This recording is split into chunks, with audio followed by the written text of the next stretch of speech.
संस्कारों की दौलत। बहू, ये लो साड़ी और ये इसके साथ के गहने।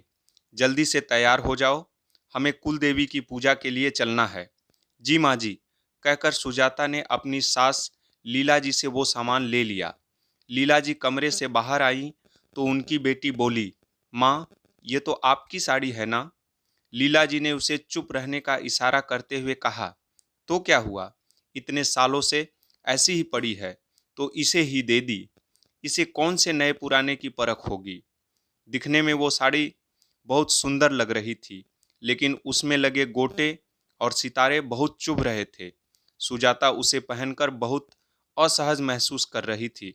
सुजाता ने दबे स्वर में कहा, माँ जी, ये साड़ी बहुत भारी है, मुझसे संभल नहीं रही। लीला जी मुंह बनाते हुए झट से बोली, हाँ हाँ, मुझे तो पहले से ही पता था कि जिसने अपने माँ बाप के घर में कभी इतने भारी कपड़े गहने देखे भी नहीं, वो कैसे इनको पहन पाएगी। वो तो हमारे खानदान की रीत है ये सब पहनने की, इसलिए देने पड़े। सुजाता हक्की बक्की रह गई कि इस बात में उसके माता पिता कैसे आ गए। शादी से पहले भला कौन लड़की इस तरह के कपड़े गहने पहनती है। सुजाता नई दुल्हन थी, अभी शादी के 2 दिन ही हुए थे। सारे परिवार के बीच अपने माता पिता के ऊपर की गई ये भद्दी कमेंट सुजाता चुपचाप सह गई और पूजा के लिए चल पड़ी। ससुराल में सभी खाने पीने के शौकीन थे, इसलिए रसोई में रोज ही ढेरों व्यंजन बनते थे। सुजाता को घी की खुशबू ज़्यादा पसंद नहीं थी। लगातार गरिष्ठ खाना खाने के कारण उसका जी मिचलाने लगा। जब खाने की टेबल से उठकर वो वॉशरूम में भागी तो भी सास बोले बिना नहीं रही। मायके में तो कभी हमारे घर जैसा खाना खाया नहीं होगा, इसलिए अच्छा खाना हजम नहीं हो रहा है। सुजाता के कानों में ये शब्द पड़े तो उसकी आंखें छलक आई। जब गरीब घर की बेटी पसंद नहीं थी तो क्यों ऐसे घर से रिश्ता जोड़ा? इसलिए ताकि हर बात पर उसे और उसके माँ बाप को जलील कर सकें। वो चिल्ला चिल्ला कर सब कुछ कह देना चाहती थी, लेकिन उसके माता पिता का चेहरा उसकी आंखों के आगे आ जाता। जो कह जो कह रहे थे, बिटिया, ससुराल का मान बनाए रखना।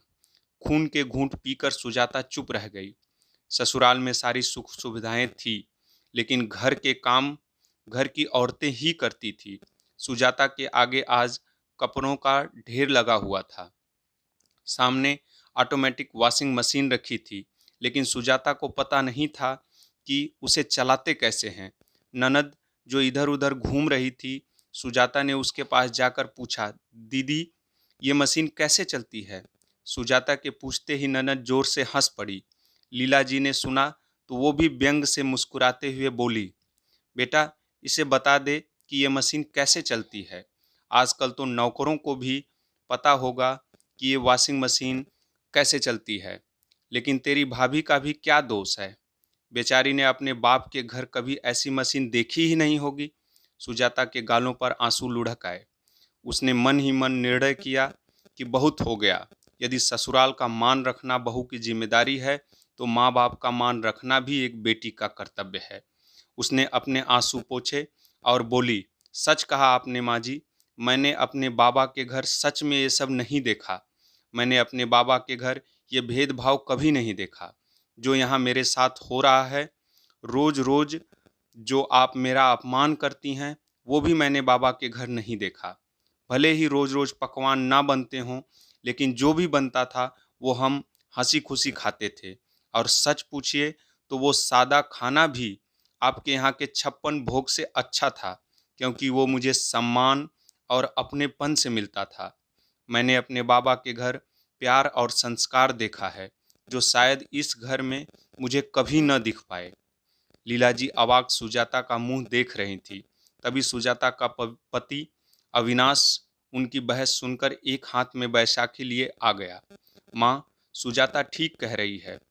आप इसके मायके की आर्थिक संपन्नता की तुलना मुझसे कर रही हैं, तो मेरे शारीरिक संपन्नता की तुलना भी क्यों नहीं करती? इसके माता पिता ने इसे संस्कारों की दौलत दी है, तभी तो यह शारीरिक रूप से एक पैर से अपाहिज होने पर भी ये मुझे और आपको पूरा सम्मान दे रही है। सुजाता ने आगे बढ़कर अविनाश के मुंह पर हाथ रख दिया। नहीं, प्लीज, आप अपने आप को मत कोसिए। आपके साथ जो दुर्घटना हुई है वो किसी के साथ भी हो सकती है। वैसे भी मैंने आपसे शादी आपका बड़ा दिल और सौम्य स्वभाव देखकर ही की है। लीला जी की आंखें नम हो रही थी। अविनाश सच ही तो बोल रहा था।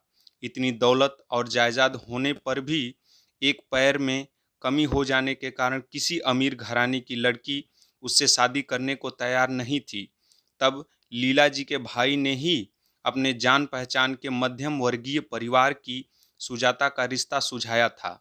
लीला जी ना चाहते हुए भी अविनाश अविनाश का रिश्ता लेकर सुजाता के घर गई थी, क्योंकि वो हर माँ की तरह अपने बेटे का घर बसता हुआ देखना चाहती थी।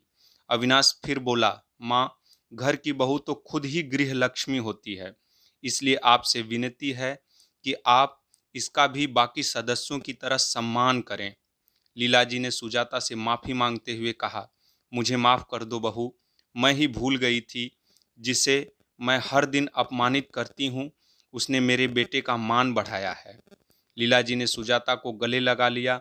दोनों की आंखों से अश्रुधारा बह रही थी। अविनाश का मन भी हल्का था, क्योंकि उसकी अर्धांगिनी अब सच में उसके परिवार का हिस्सा बनने जा रही थी।